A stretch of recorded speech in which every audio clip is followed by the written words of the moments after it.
जय भीम। मैं Farooq Shabdi, all India मजलिस Ittehadul Muslimeen Mumbai city president. मैं सबसे पहले मेरे तमाम मीडिया भाइयों का और सब चैनल वालों का, प्रिंट मीडिया का, सबका शुक्रिया अदा करता हूं कि आप लोग अपना कीमती वक्त निकाल कर यहाँ आए और यहाँ हमारी ये जो छोटी सी प्रेस कॉन्फ्रेंस है उसको कवर किया आप लोग ने। बट बदकिस्मती से मैं बहुत माफ़ी चाहता हूँ जो आपको इनकन्वीनियंस हुआ। यहाँ पूरे एरिया में, पूरे नागपाड़ा एरिया में आज लाइट नहीं होने की वजह से ये भी एक अलग किस्म का प्रेस कॉन्फ्रेंस हो रहा है कि अंधेरे में आपकी लाइटों में ये प्रेस कॉन्फ्रेंस किया जा रहा है। तो मैं इस अंधेरे को, मैं इसको पॉजिटिवली लेना चाहता हूँ और मैं ये समझता हूँ कि ये अंधेरा जो हुआ है आज हमारे एरिया में, ये हम लोगों के लिए एक ऊपर वाले की तरफ से इंटीमेशन है कि ये जो अंधेरा हुआ है ये एमआईएम के लिए आखिरी अंधेरा होगा और इस अंधेरे के बाद उजाला ही उजाला होगा और रोशनी ही रोशनी होगी। तो मैं इस अंधेरे से मैं हमारे विरोधक जो है, जो सिटिंग एमएलए है यहाँ हमारे एरिया के, हमारे कॉर्पोरेटर्स हैं, मैं उनसे भी सवाल करना चाहूंगा क्योंकि अभी अभी मुझे पता चला है कि एक प्रेस चैनल ने ऐसी न्यूज चला दी है कि एमआईएम की प्रेस कॉन्फ्रेंस से पहले उसकी बत्ती गुल हो गई। तो मैं हमारे जो भी मीडिया के भाई हैं, मैं उनसे बताना चाहता हूँ कि एमआईएम की बत्ती नहीं गुल हुई है, ये पूरे एरिया की बत्ती गुल हुई है। और इसका अगर आपको सवाल करना है तो प्लीज यहाँ के जो सिटिंग एमएलए है उनसे सवाल कीजिए कि हमारी ये बत्ती गुल क्यों हुई है। यहाँ के जो कॉर्पोरेटर है उनसे सवाल कीजिए कि यहाँ के लोगों को बत्ती गुल होने की वजह से ये जो परेशानी हो रही है तो ये क्यों हुई है, ना कि बस हम पर तंज करें। तो हम तो इस अंधेरे को भी स्वीकार करते हैं क्योंकि हमारा काम, एमआईएम वालों का काम अंधेरे को दूर करने का ही है और इंशाअल्लाह अगर आपका साथ, आपका सपोर्ट रहा तो जरूर इस अंधेरे को भी एमआईएम दूर करेंगे। जैसे कि आज की जो मीटिंग रखी गई है वो किस बारे में और उसके बारे में कुछ बताइए। आज की जो मीटिंग है ये आज हम लोग ने पूरे हमारे ऑल ओवर मुंबई के तमाम district presidents and taluka presidents को यहाँ पर बुलाए थे। जैसे कि आप लोगों को पता होगा, आप मीडिया से बिलोंग करते हैं, कि आज महाराष्ट्र में कॉर्पोरेशन इलेक्शंस को लेकर जो रिजर्वेशन की एक प्रक्रिया होती है जिससे ये पता चलता है कि कौन से वार्ड मेल है, फीमेल है, एससी है, एसटी है, ओबीसी है, तो वो पता चलता है। तो वो पता चलने के बाद एक अलग सा माहौल होता है कि लोग सब चार्ज हो जाते हैं एकदम कि बस चलो हमारा वार्ड अच्छा हो गया, या कोई डिप्रेस हो जाता है कि जो तैयारी 5 साल से उम्मीद में, जैसे इस वार्ड में भी शायद लोग कर रहे थे कि शायद ये वार्ड भी मेल हो जाएगा, 224 वार्ड, तो वहां पर भी फीमेल हो गया, तो कुछ लोग डिप्रेस भी हुए। तो हम लोग वापस से हमारी ये रणनीति तय करने के लिए हम लोग ने ये मीटिंग बुलाई थी। तो साथ ही साथ मैंने सोचा कि क्यों ना हमारे पत्रकार भाइयों को भी बुलाया जाए और उनसे भी कुछ टिप्स ली जाए कि आने वाला इलेक्शन हम लोगों को कैसे लड़ना चाहिए। हमारी वीकनेस पे आप लोग लाइट डाले थोड़ा सा कि हम कहाँ वीक है, हमको और क्या करना चाहिए। तो मैं सीखने के लिए एज ए यंगर ब्रदर, आप लोग का मैं छोटा भाई मानकर अपने आप को, मैं कुछ सीखने के लिए, मैं आपसे कुछ टिप्स लेने के लिए आपको बुलाया हूं।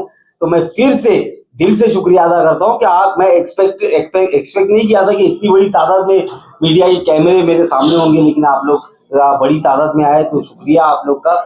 उम्मीद करता हूं कि आगे भी इलेक्शन है, इलेक्शन में आप लोग हम लोगों को कवर करेंगे और मैं आपको फुल फ्रीडम देता हूं कि हम लोग जो अच्छा काम करते हो तो आप दिखाते रहते। अगर हमसे कुछ गलती होती है, हम कुछ बुरा काम करते हैं जो कि नहीं करेंगे और नहीं करते, लेकिन हमसे अगर कुछ गलती होती है तो वो भी आप मीडिया के चैनल पे आप खुलेआम दिखा सकते हैं ताकि हम हमारी गलतियों को सुधार कर और अच्छा काम कर सकें। इलेक्शन में आप कहां तक का, कौन कौन सी जगह उम्मीदवार खड़ा करने वाले? इलेक्शन में हमारा प्लानिंग तो कुछ और था, रिजर्वेशन ने हमारे प्लानिंग्स को थोड़ा सा डिस्टर्ब किया है, बट स्टिल जो सबके लिए हुआ वही हमारे लिए हुआ है। तो मैं ये बोलूंगा कि इस आने वाले इलेक्शन में हम लोग मिनिमम 50 सीट्स कंटेस्ट करेंगे, जहां पर 50 सीटों पर हमारा पूरा वर्किंग हो चुका है, हमने पूरा होमवर्क किए हैं। काफी हद तक हमारे पास उम्मीदवारों का वो भी आया है, उनके बायोडेटा रिज्यूम्स भी आए हुए हैं। तो हम लोग उनमें से उनको सिलेक्ट करेंगे। और उसके अलावा अबव 50 अगर हमको और भी वार्ड्स में अच्छे उम्मीदवार मिलते हैं जो जिनका समाज में और अपने अपने वार्ड्स में अच्छा काम है, जो वर्चस्व रखते हैं समाज में, तो हम उनको भी मौका देना चाहेंगे। तो नंबर अभी फिलहाल के लिए हम लोग 50 पे मिनिमम हम लोग लड़ेंगे। आगे जैसे जैसे दिन जाएंगे हम लोग और नंबर बढ़ा सकते ये को अक्सर मुस्लिम पार्टी देखा जाता है, लेकिन मुसलमान में भी दो फिरके होते हैं, एक शिया सुन्नी। तो ये रिजर्वेशन शियों को कितना मिलेगा, कितने आप शिया कैंडिडेट उतारेंगे? देखिए, अब ये फिरकों की बात तो ना ही करें तो बेहतर है। ये फिरके ही जो है, ये जो मसलक का मसला है, यही पूरी फसाद की जड़ है जो हम लोगों को हमसे ही बांटती है। तो हम लोग ये फिरकों में और मसलक में हम लोग बिलीव नहीं करते। और माशाल्लाह ये मसलक की बात, फिरकों की बात की तो लाइट भी आ गई, हाँ, तो उजाला आ चुका है। तो हम लोग जो भी उम्मीदवार होगा हम लोग उसको उसके कास्ट से या उसके फिरके से नहीं जज करते हुए हम लोग उसका सामाजिक काम देखेंगे और समाज में उसका कैसा नाम है वो देखकर हम लोग उसको उम्मीदवारी देंगे। ये इलेक्शन में यूपी के बारे में कुछ सोच रहे हो आप? देखिए, यूपी तो सही, अगर एग्जांपल आपको दूं तो पिछला ये भी आज बिहार इलेक्शंस हुए हैं, उसकी वोटिंग भी हुई है। तो बिहार इलेक्शंस में हमने सिर्फ 6 सीटें मांगी थी ये आरजेडी एंड कांग्रेस वालों से, लेकिन 6 सीटें भी नहीं दी। तो मुझे नहीं लगता है कि ये लोग हमसे युति करने में खुश है। लेकिन हम लोग बीजेपी को हराने के लिए, भाजपा को सत्ता से दूर रखने के लिए अगर हमको एक नहीं 10 कदम पीछे हटना पड़ेगा और ये जो महाविकास आघाड़ी है इनके पास युति करने के लिए जाना पड़ेगा, तो हम हमारा प्रस्ताव हमारे आला कमान, हमारे महाराष्ट्र के अध्यक्ष इम्तियाज जलील साहब से पूछकर, हमारे national president barrister Asaduddin Owaisi साहब से पूछकर हम वो प्रस्ताव रखेंगे। और उसके बाद महाविकास आघाड़ी के ऊपर है कि वो लोग हमारा प्रस्ताव। हिमायत पे हमेशा आरोप लगा है कि ये बीजेपी की बी टीम है, उस बारे में आपका क्या बोलना है? नहीं, कुछ नई बात करे तो बेहतर है। बिहार में भी यही मसला चल रहा था। कुछ नई बात करे तो बेहतर है। ये बहुत पुरानी बात हो गई है। यही बी टीम का तबका वहां पर जो प्रशांत किशोर लड़ रहे हैं वो उनके समाज के लोग क्यों नहीं लगाते? वहां तेजस्वी यादव का सगा भाई आज अपनी पार्टी बनाकर इलेक्शन लड़ रहा है। आज यही कांग्रेस की वजह से यूपी में जो पूरे 400 सीट लड़कर 1 सीट जीतती है, जिसकी वजह से समाजवादी को नुकसान होता है और बीजेपी जीत जाती है, ये तबका उनके ऊपर क्यों नहीं लगता है? तो ये सोची समझी साजिश है और इस साजिश को अभी पब्लिक ने एक्सेप्ट कर ली है कि ये बकवास बात है और इसको कबूल नहीं करते। मेरा नाम मोहम्मद वजीउद्दीन है जी। हमारा ताल्लुक आपसे बना है जी। मैं ये सवाल पूछना चाहता हूँ कि हमने 3 प्रेसिडेंट यूनिवर्सिटी के देखे, तो हमने देखे हैं, उसकी बात मैं करता हूँ। आप तीसरे हैं माशाल्लाह। तो ये बताइए कि आप जो है वो क्या करने वाले जो 8 लोगों ने नहीं किया, आप कौन सी तब्दीली लाने वाले हैं जिससे आपकी पार्टी जड़ बदले? पिछले इलेक्शन में देखा गया कि आपके एक बार 2 बार आए थे, कोई एमएलए थे, फिर सफाया हो गया, फिर आपका कॉर्पोरेशन में कहा आए इधर उधर तो कुछ नहीं हुआ। कौन सा काम करने वाले हैं, किन उम्मीदों से आप आए? पहले तो मैं आपकी सवाल को करेक्ट करना चाहूंगा, मैं तीसरा नहीं हूँ, मैं चौथा हूँ। हाँ, मैं चौथा हूँ। और मैं पुराने हमारे 3 जो सदर थे, मैं किसी के ऊपर ब्लेम नहीं देना चाहता कि उनका काम अलग है या कम है या ज्यादा है। मैं ये समझता हूँ कि हर किसी का काम करने का तरीका अलग अलग होता है। अब मेरा जब आप पूछ रहे हो कि मैं क्या करूँगा, तो मैं आपको बता दूं कि मेरा नाम फारूक शाब्दी है और जो मुझे जानते हैं वो मुझे जानते हैं। इंशाअल्लाह आने वाले महानगर पालिका इलेक्शंस के रिजल्ट ही आपको बताएंगे कि फारूक शाब्दी ने क्या किया। प्रिसाइजली अगर आप पूछोगे तो मैं संगठन के ऊपर ज़्यादा काम करता हूँ, मैं लोगों को जोड़ने में ज़्यादा बिलीव करता हूँ, ना कि मैं इलेक्शन के करीब कोई अगर आ जाए हमारी पार्टी में, मैं उन लोगों को स्वीकार नहीं करता। मैं खुशी खुशी मेरा उम्मीदवार जो मेरे साथ 5 साल कंधे से कंधा लगाकर पार्टी को बड़ा करने का काम किया है, मैं उसके ऊपर दाव खेलना पसंद करूंगा, ना कि कोई धन्ना सेठ आ जाए आखिरी चांद रात को कि मुझे टिकट दे दो, पैसों का लालच दे, या कोई दूसरी पार्टी से और उसको टिकट नहीं मिलने पर आ जाए मैं उसको उम्मीदवारी नहीं दूंगा। मैं मेरे लोगों को बड़ा करूंगा ताकि वो लोग जो पार्टी के साथ बुरे वक्त में खड़े रहे हैं वो आगे भी पार्टी के साथ खड़े रहे। 2014 से लेके 2025 तक का ऐसे एमआईएम में बहुत से उम्मीदवार है। पिछले एमएलए कॉर्पोरेशन इलेक्शन में 45 प्रजा सेवक आपके थे, इस पर एक भी नहीं है तो चुनाव लड़े थे। जैसे आप कह रहे हैं कि दूसरी पार्टियों से हम नहीं लेंगे, लेकिन हर टाइम पिछले 10 सालों से ये देखा जा रहा है कि दूसरी पार्टियों से लोग आते चुनाव लड़ते और चले जाते हैं, तो इस बार कैसा अलग होगा? यही अलग होने वाला है कि जो जाते हैं उनको आने ही नहीं दिया जाएगा। इस बार उनको बोलेंगे आपको जहां जाना है इलेक्शन के बाद तो अभी से आप चले जाइए।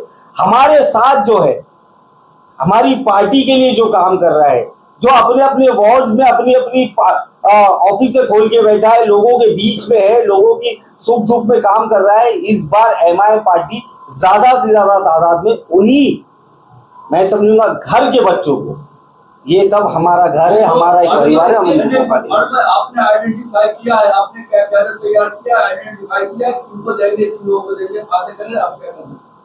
आप सीटों का बंटवारा कैसा करोगे, किस मुद्दे पे या किस आधार पे करोगे?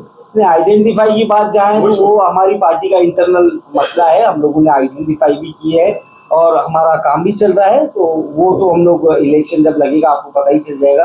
सीटों का बंटवारा इन द सेंस कहाँ बांटना है हमको, सीट बंटवारा किससे करना है हमको? जैसे कि लोगों को ऐसा देखा है कि कैंडिडेट नाराज ना हो। नहीं, देखिए कैंडिडेट, ये इन द एंड टिकट एक होती है यस, और इच्छुक बहुत सारे होते हैं, टिकट मांगने वाले एक होते हैं। तो ये एमआईएम ही नहीं, हर पार्टी में ऐसा होता है कि टिकट मिलने के बाद नाराजगी होती है, बगावतें होती है, तो उसको डैमेज कंट्रोल करने के लिए जो कम से कम जो डैमेज हो वो कंट्रोल करने के लिए एज अ पार्टी हम लोग ने भी काम किया है। और हम लोगों को बैरिस्टर असदुद्दीन ओवैसी साहब की डायरेक्शंस है, हम उनकी डायरेक्शंस पे चलकर हम लोग सबको खुश रखकर और कम से कम डैमेज होकर पार्टी के साथ। जैसे आपने कहा कि आप चौथे सदर हैं, इसके पहले 3 सदर थे। हाँ। आपने कहा कि तीनों सदर ने ये गलती करी है कि भाई जो एमआईएम से बाहर से लोग आते थे उनको टिकट दे दी जाती थी और हैदराबाद से लोग आते थे वो सिलेक्शन होता था, क्योंकि हैदराबाद की कमेटी आती है और सिलेक्शन होता है, मतलब ग्राउंड रिपोर्ट होती है, उसके बाद ही चुनाव का डिक्लेयर किया जाता है कि किसको टिकट देना है। तो इस बार क्या अलग होगा? नहीं, मैंने ये नहीं बोला कि पिछले 3 सदर में ये गलती की है, गलतियां हुई है, मैं उसको एक्सेप्ट करता हूँ। गलतियां मैं समझता हूँ कि सदर की तरफ से नहीं, ये ओवरऑल गलती हो सकती है, पार्टी के फैसले गलत हुए होंगे, तो वो सारी चीजों से हम लोग सीख लेकर आगे बढ़ेंगे। जो गलतियां हमने किए हैं या जो हुई अनजाने में, हम उसको नहीं दोहरा कर आगे इलेक्शन लड़ेंगे और आपको बदलाव दिखेगा। एक सवाल ये है कि हमारे पास रिकॉर्ड पे लोगों ने कहा, हमने इंटरव्यू छापा है ऐसे कैंडिडेट्स का पिछली बार, इन्होंने ये कहा कि जब हम टिकट मांगने गए सारी तैयारी थी, लेकिन हमसे पैसा मांगा गया, हम उस लायक नहीं है कि हम पैसा दें, इसलिए हम बाहर हो गए। तो आप इन चीजों को कैसे रोकेंगे? क्या इस बार भी ऐसा होगा देखने को आ रहा है? देखिए, ये सब जो पैसों का खेल है, ये सारी पार्टियों में ये आरोप लगते हैं और हो सकता है इसमें कुछ सच्चाई भी हो। अब मर्सिडीज मांगकर शिवसेना में तो पद दिए जाते थे, मर्सिडीज के बदले एक मामूली सा पद मिलता था लोगों को। तो ये अलग अलग मतलब कोई आरोप लगाता है और कुछ हद तक सच्चाई भी होती है, तो इसको हम नकार नहीं सकते, ना ही एक्सेप्ट कर सकते। हम लोग कोशिश यही करेंगे कि जो मोस्ट डिजर्विंग कैंडिडेट हो उसको टिकट मिले, ताकि वो हमारे फैसले रिजल्ट्स में तब्दील हो और हमारे ज्यादा से ज्यादा उम्मीदवार जीतकर मुंबई कॉर्पोरेशन में जाए। लास्ट इलेक्शन में निजामपुर शहर महानगर पालिका में आपकी बॉडी नहीं है फिलहाल जी, आने वाले इलेक्शन में उसको किस तरह से देखेंगे और बॉडी कब तैयार हुई है? देखिए, अभी भिवंडी की बात अगर कर रहे हैं आप, तो वक्त बहुत कम है और आप सच बोल रहे हैं कि भिवंडी महानगर पालिका में हमारी बॉडी नहीं है, बट हमारा कैडर ऑन फील्ड है। मतलब वो डेजिग्नेटेड अहदेदार नहीं है, लेकिन हमारे पुराने मजलिस के चाहने वाले अभी भी भिवंडी शहर में है। जो मैं ये समझता हूँ, एक हमारा जो कार्यकर्ता है वो 100 या 1000 के बराबर है, तो हम उनको जल्द से जल्द इंशाल्लाह टीम में लेंगे और उनको बड़ी जिम्मेदारी देंगे। और वो इम्तियाज जलील साहब से मेरी बात हो चुकी है, वो बहुत ही जल्द, हो सकता है आने वाले वीक में या 8-10 दिन में उसका फैसला ले और वो आपको पता चले। एक सवाल ये है, आपको चुनाव जीतने के बाद क्यों नकार देती है?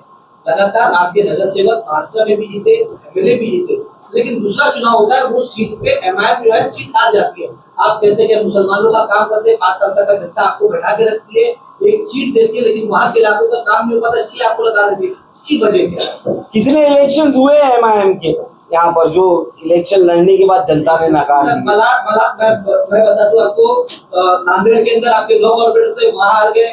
MLA के अंदर आपके विद्या जलील साहब हार गए, बारिश पठान हार गए। अकोला के अंदर आपके नगर सेवक थे, वो हार गए। मतलब आपके 150 से पौने 2 नगर सेवक थे, उसके अंदर दूसरा चुनाव हुआ तो वो सीट पे रिपीट नहीं हुई। ऐसा क्यों हो गया? और बॉम्बे में 2 नगर सेवक थे, वो दोनों पार्टी छोड़ गए। हाँ, तो सही बात है। तो ये जनता है और जनता जनार्दन है। जनता को हम लोग सवाल नहीं कर सकते, उल्टा हम लोग उसमें से ये निकाल सकते हैं कि जनता ने ये फैसला हमारे खिलाफ क्यों लिया, और हम उस पे काम करने की कोशिश करेंगे और उसको सुधारेंगे। और वो सारी चीजों को सुधारने के लिए जमात ने मुझे यहाँ भेजा है, और कुछ हद तक, काफी बड़ी हद तक हम लोग उस चीजों पे काम किए हैं। और इंशाअल्लाह जनता इस बार अल्लाह के हुक्म से, इंशाअल्लाह अल्लाह ने चाहा अगर, इस बार जनता सिर्फ और सिर्फ MIM को कबूल करेगी और पतंग का परचम बहुत ऊंचा लहराएगा इंशाअल्लाह। कहाँ तक की सीट की उम्मीद करते हो? हाँ, कहाँ तक की सीट की उम्मीद करते हो? देखिए, अगर हम लड़ रहे हैं तो हम तो ये सोचेंगे कि पूरे ही जीते। तो उम्मीद तो अल्लाह से बेहतरीन करना चाहिए। तो हम तो बोलेंगे कि अल्लाह पूरे जितवा दे, पूरे जितवा के हमारे बिना किसी का मेयर ना बने, वो भी नौबत लाए अल्लाह पाक, और हमको मेयर बना दे। हमारी उम्मीद तो ऐसी है। भिवंडी वालों के लिए कुछ मैसेज है? भिवंडी वालों के लिए कुछ मैसेज है? भिवंडी वालों के लिए ये मैसेज है मेरा कि निराश मत होइए भाइयों। इंशाल्लाह बहुत जल्द हम लोग वहां आ रहे हैं, और आने के बाद आपके भिवंडी में से ही, आपके बीच में से एक ऐसी टीम, एक ऐसा सदर हम लोग आपको देंगे इंशाल्लाह। आप लोग उनके साथ कंधे से कंधा मिलाकर काम कीजिए। और भिवंडी एक बहुत बेहतरीन, बहुत प्यारा शहर है, और उसको सुधारने में हम सब मिलकर काम करेंगे और इंशाल्लाह उसमें कामयाब होंगे। मलाड विधानसभा में 7 सीटें, 7 सीटों पे लड़ाएंगे या खाली 4 सीटों जो मुस्लिम को ये क्षेत्र है उस पे लड़ाएंगे? अभी हमारा काम चालू है, उस पर वक्त आने पर आपको बता देंगे। बाकी जगहों में सदर जो है इलेक्शन के पहले दिए जाएंगे और बाद में, बाकी जगहों पे सदर कौन सी जगह पर? जैसे भिवंडी शहर हो गया, हाँ, बोल दिया मैंने। उमरा हो गया, उमरा में भी दे देंगे इलेक्शन से पहले। इलेक्शन से पहले। हाँ, इलेक्शन से पहले। आपका नगर सेवक में मेन मुद्दा क्या होगा? किस मुद्दे के आधार पर लोग जनता के बीच में जाएंगे? सवाल है। देखिए, सबसे बड़ा मुद्दा तो आज ही मिल गया है प्रेस कॉन्फ्रेंस में, बत्ती गुल। हाँ, तो मैं तो अब ये बत्ती गुल को ही चलाने वाला हूँ। हाँ, ये बत्ती गुल ही हम लोग को जिताएगी। ये बत्ती गुल कैसे भी हम ये सवाल करेंगे। या इतने बड़े बड़े टावर बने हैं, अगर कोई फंस गया होगा लीफ में तो उसका जिम्मेदार कौन है? स्कूल पढ़ने वाले बच्चे, उनके होमवर्क का टाइम है, उनकी ट्यूशन का टाइम है, बत्ती गुल की वजह से उनकी पढ़ाई में नुकसान हुआ रहेगा, उसका जिम्मेदार कौन है? यहाँ पर सरकारी दवाखाने, ICU में लोग हैं जिनको लाइट लगती है, बत्ती गुल होने की वजह से उनकी जान को नुकसान हो गया तो उसका जिम्मेदार कौन है? यहाँ पर गटर है, खुले हैं, जिसके ऊपर ढक्कन नहीं है। ये कॉर्पोरेशन ढक्कन नहीं लगा सकती। अंधेरे में अगर आदमी अंदर गिर गया और मर गया तो उसका जिम्मेदार कौन है? यहाँ पर ऐसी सड़कें हैं, बेचारा कोई 2 व्हीलर पे आ रहा है, अंधेरे की वजह से खड्डे में चला गया, गिर गया, हाथ टूट गया, पैर टूट गया, तो उसका जिम्मेदार कौन है? तो ये बत्ती गुल ही इंशाल्लाह इन सब की बत्ती गुल करेगी और हम लोग को ऐसा रोशन करेगी। एक सवाल है, ये जो पैटर्न आपको अगर दिखा गया, जैसे कि इंडिया के न्यूज़ साहब यहाँ कोहली की तो लगभग जाने आपको सारे प्रोग्राम, सारे ऑफिस ज्यादातर कोहली में हो, क्या इस मुद्दे में आपको सिर्फ और सिर्फ अवराजी मार्टी को गिरने का है? नहीं, अरे सलीम भाई भी आए हैं, thank you very much. Salim भाई, सबसे पहले तो देखिए, हम लोग एक पॉलिटिकल पार्टी है, और पॉलिटिकल पार्टी होने के साथ साथ हम लोग किसी के पर्सनल दुश्मन नहीं है। हमारा टारगेट कोई आसिम भाई नहीं है कि हाँ, ये आप बोल सकते हैं कि हमारा ध्यान वहाँ है। अभी जैसे इंडियन टीम की बात लेते हैं तो सबसे अच्छे प्लेयर रोहित शर्मा और विराट कोहली है, तो ओपनिंग बल्लेबाजी उनको ही दी जाती है कि जाओ ज्यादा रन मार के आओ। तो हम लोगों को भी ऐसा है कि गवंडी से हमारे रिजल्ट इजीली और अच्छे से, वहाँ के लोगों में एक ऐसा रुझान है कि हम लोग के रिजल्ट अच्छे आ सकते, तो हम लोग, हमारे लिए ज्यादा प्रेफरेबल सीट ज्यादा वहाँ है, तो हम लोगों का ध्यान भी पर्सनली वहाँ पर ज्यादा है।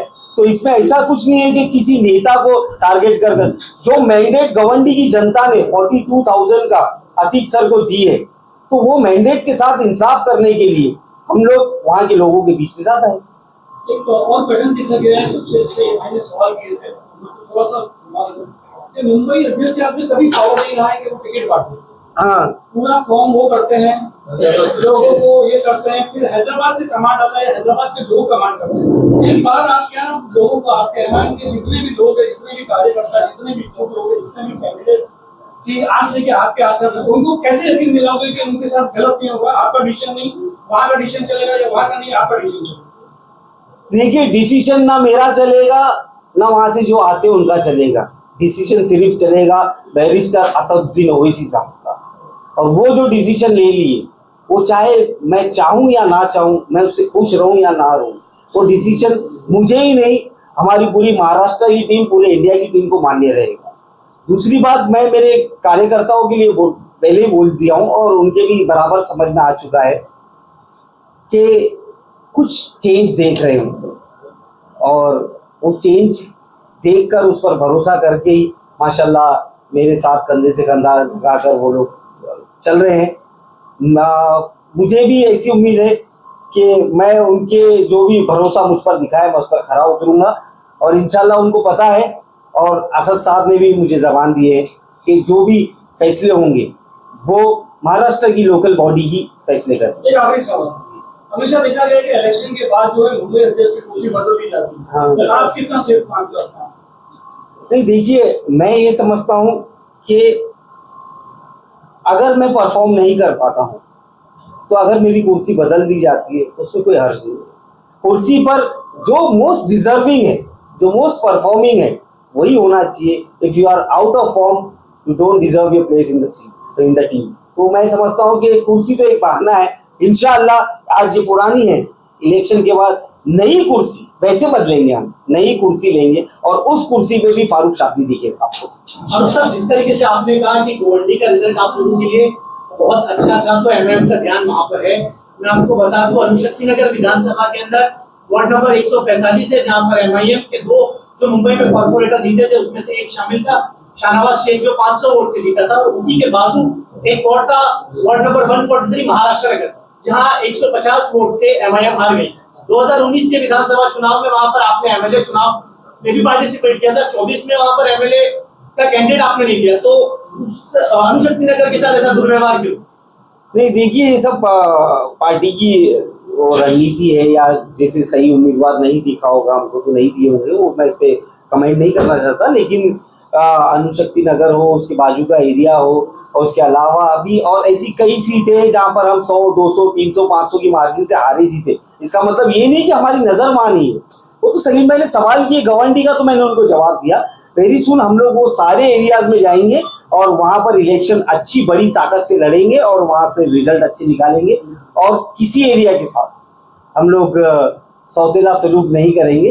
पूरा मुंबई हमारे लिए एक समान है, और पूरे मुंबई में जहाँ पर भी हमारे उम्मीदवार होंगे, हम पूरी कोशिश करेंगे कि हमारे उम्मीदवार जीते। अकबर ओवैसी को पूरे मुंबई क्या देखना चाहते हैं? हमेशा देखा गया है कि मुंबई के लोग अकबर ओवैसी के दीवाने रहते हैं। क्या इस बार स्टार कैंपेनर बन के आएंगे? देखिए, मैं खुद अकबर साहब को बम्बई की गलियों में भाषण करता हुआ सुनना चाहता हूँ, देखना चाहता हूँ, बट कुछ हेल्थ इश्यूज है, तो अल्लाह से दुआ करते हैं कि बस उनकी सेहत में सही रहे और सेहत में सुधार हो। इलेक्शन के टाइम अगर वो फिट रहते हैं तो अकबर साहब को हम लोगों को बुलाने की ज़रूरत नहीं है। अकबर साहब को बम्बई से एक अलग मोहब्बत है, एक अलग प्यार है, उनके दिल में बम्बई के लिए एक अलग जगह है। वो खुद बोलेंगे, फारूक मैं इस तारीख को आ रहा हूँ, मेरा जलसा रखिए, तो इंशाल्लाह आप लोग आइएगा कवर करने के लिए। बिहार विधानसभा चुनाव एमआईएम काफी दमखम से लड़ी, उसके परिणाम को किस तरीके से देखते हैं आप? नहीं, देखिए, खुशी की बात तो ये है कि हम लोगों ने हमारा 100% दिए चुनाव। एमआईएम ने खासकर बैरिस्टर असदुद्दीन ओवैसी साहब ने ना दिन देखे, ना रात देखे, ना वहाँ की सड़कें देखे, ना आसमान देखे, बेचारे इतनी मेहनत की, और पूरी टीम, पूरी इंडिया की टीम ने बहुत ताकत से वहाँ पर इलेक्शन लड़ी है। तो बस ये एक हमारे लिए भी एक हिम्मत देता है कि हमारे सदर जब इतना काम कर सकते हैं और इतनी मेहनत कर सकते हैं, तो हम उनके सिपाही होने के नाते हम लोग भी ऐसी ही मेहनत, ऐसे ही काम महाराष्ट्र में भी करें, और फैसले अल्लाह के हाथ में छोड़ दें। जो फैसला अल्लाह को कबूल होगा वो हमको कबूल है। हम कोशिश पूरी करेंगे, फैसले जो जनता लेगी वो कबूल है, जो अल्लाह ने हमारे नसीब में लिखा है वो कबूल है। सर,